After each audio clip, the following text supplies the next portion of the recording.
शर्मा इनके बारे में ताहिर हुसैन उन्होंने जो आपके फॉर्मर लीडर थे उन्होंने बयान किया है, कैसे इस मामले के बारे में अभी ये मामला फिलहाल कोर्ट में कैसे? देखिए, इस केस में आज कारकाडोमा कोर्ट ने अपना फैसला सुनाया है जिसमें उनको लाइफ टाइम की सजा दी गई है। अभी उनका खुद ही का बयान आया है, मैं देख रहा था, जिसमें उन्होंने कहा है कि ठीक है, जो कोर्ट का फैसला आया है इसको हाई कोर्ट के अंदर वो चैलेंज करेंगे। उनको यकीन है कि वो जो हाई कोर्ट है वो सुनवाई करेगी पूरी तरह से, और जो न्याय होगा न्याय करेगी उनके साथ में। कोर्ट का फैसला है, सबको मानना पड़ेगा, उनको भी हमको पूरे देश भर को मानना पड़ेगा, उसमें क्या बोलेंगे।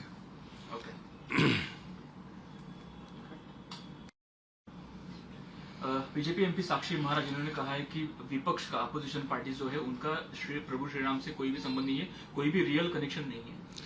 देखिए, ये विपक्ष का है या किसी पॉलिटिकल पार्टी का मुद्दा नहीं है, ये मुद्दा है देश के हमारे उन तमाम हिंदू भाई बहनों का जिनकी आस्था राम जी के साथ जुड़ी हुई है।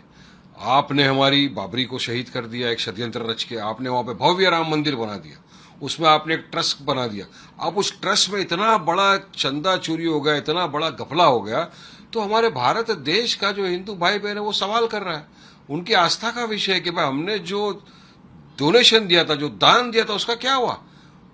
ये नहीं होना चाहिए। अरे मेरे दोस्त जो नॉन मुस्लिम मुझे फोन करके बोल रहे हैं, वारिस भाई हमारी आस्था के साथ खिलवाड़ नहीं, ये हमारी आस्था का कत्लेआम कर दिया गया है इस तरह से लोगों ने।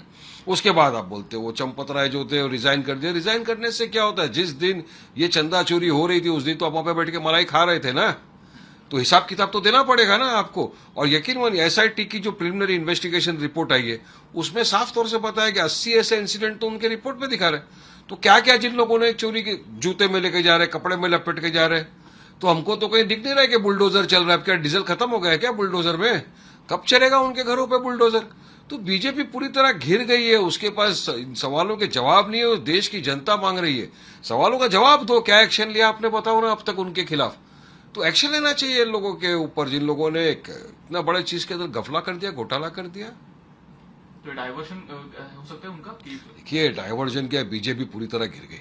राम मंदिर चंदा घोटाला पे गिरी, उसके बाद में अभी ये नीट का पेपर लीक हो गया, उसके अंदर आप हम तमाम ने देखा ना, 22 लाख के करीब युवाओं का भविष्य अंधकार में ढकेल दिया है लोगों ने। 20 से ज्यादा स्टूडेंट ने आत्महत्या कर ली। हाँ, अभी प्रोटेस्ट कर रहा था स्टूडेंट, पीसफुल प्रोटेस्ट, संवैधानिक तरीके से, संविधान ने अधिकार दिया है। उन प्रोटेस्टर के ऊपर तो आपने लाठी बरसा दी। हमारी महिलाओं को, बच्चियों के ऊपर आप जो जेंसी की थी उनको लाठी मारी आपने, पैलेट गन का इस्तेमाल कर दिया, अरे AK-47 का इस्तेमाल कर दिया आपने। अब जनता सवाल करेगी किसके इशारे पे ये सब हुआ, आप जवाब नहीं दे रहे हो, आप भाग रहे हो। आज ही मैं भी एक क्लिप देख रहा था कि अमित शाह जी जो देश के होम मिनिस्टर है, पार्लियामेंट में है, सीढ़ी के पास खड़े हुए वहां पे स्टेयर्स पे पार्लियामेंट में, उनको पत्रकार घेर के खड़े हुए बातचीत कर रहे हैं, हंसी मजाक कर रहे हैं, मगर किसी के हाथ में ऐसा बूम नहीं है कि उनको सवाल करे कि क्यों भाई आपने, किसने ऑर्डर दिया था इन बच्चों के ऊपर लाठी चलाने का, किसने आदेश दिया था पैलेट गन चलाने का। हम तो देख रहे पैलेट गन लगा हुआ, स्टूडेंट भी सामने आया हुआ है। ये जेंजी है, देश का भविष्य है। ये आया था अपने हक इंसाफ की लड़ाई लड़ने के लिए, आपने उनके ऊपर लठ बरसा दिया, आपने पैलेट गन चला दिए, AK-47। अरे क्या आतंकवादी है क्या वो? हा? और लास्ट में क्या वो आपको मानना पड़ा ना। अब आप बोले अपने बिल लेके आ गए, बिल लाने से, बिल पास करने से उन छात्रों की जानें वापस नहीं आ जाएगी जिनकी जान चले गई है आपकी वजह से, नीट पेपर लीक की वजह से।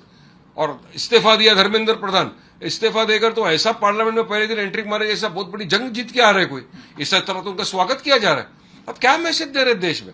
तो तमाम जो सवाल है ये विपक्ष आपसे जवाब मांग रहा है, देश की जनता आपसे जवाब मांग रही है, और आप उस कुर्सी में बैठे हो तो आपको जवाब देना चाहिए सदन में आके।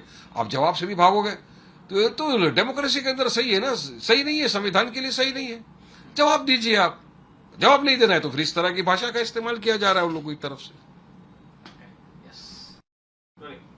रास्ते पे नमाज नहीं किया जा सकता है, इस तरह से भूमिका लेकर कावड़ यात्रा निकाली गई है, उस पर क्या आपकी भूमिका, क्या आपकी राय है? देखिए, संविधान का आर्टिकल 25 से 28 है ना, जो right to practise religion, freedom to practise religion की इजाजत देता है। आप आपका रिलीजन प्रैक्टिस करो, मुझे मेरा रिलीजन प्रैक्टिस करने की इजाजत है। अब बिल्कुल हमारे कावड़ भी निकल रहे हैं, उनको इजाजत है, उनकी आस्था का सवाल है, निकलिए। मगर संविधान वहां पे बात करता है इक्वालिटी की।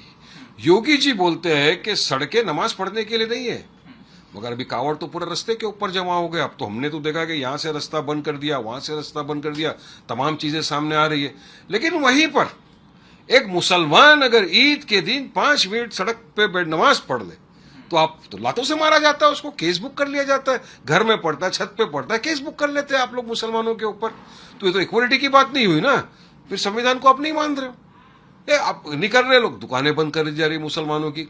अरे भाई, आपको मॉरल पुलिसिंग करने का किसने इजाजत दिया है? आप जहां देख रहे हैं मुसलमान की दुकान आप बंद करा रहे हो।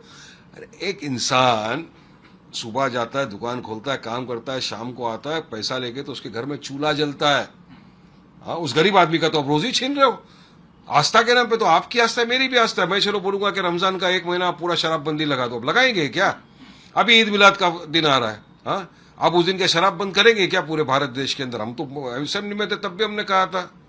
तो आप ये नहीं करेंगे, तो आप इक्वालिटी की बात करना चाहिए। या देखा तो सिर्फ एक ही जा रहा है के बाद मुसलमान की सब चीजों से आपको नफरत है। मुसलमान 5 मिनट नमाज पढ़ लिया उससे नफरत, मुसलमानों के खाने पीने से नफरत, त्योहार से नफरत, सब चीज से नफरत, जबकि पीसफुली करते हैं 5 मिनट की नमाज। और कावड़ का तो आपने पिछले बार भी देखा था ना, कैसे गाड़ी तोड़ फोड़ किया था, ढाबे की तोड़ फोड़ी की थी। तो ये तमाम चीजें हैं, तो ये तो सब गलत है। आपको इक्वालिटी की बात है, संविधान को मानना चाहिए योगी जी को।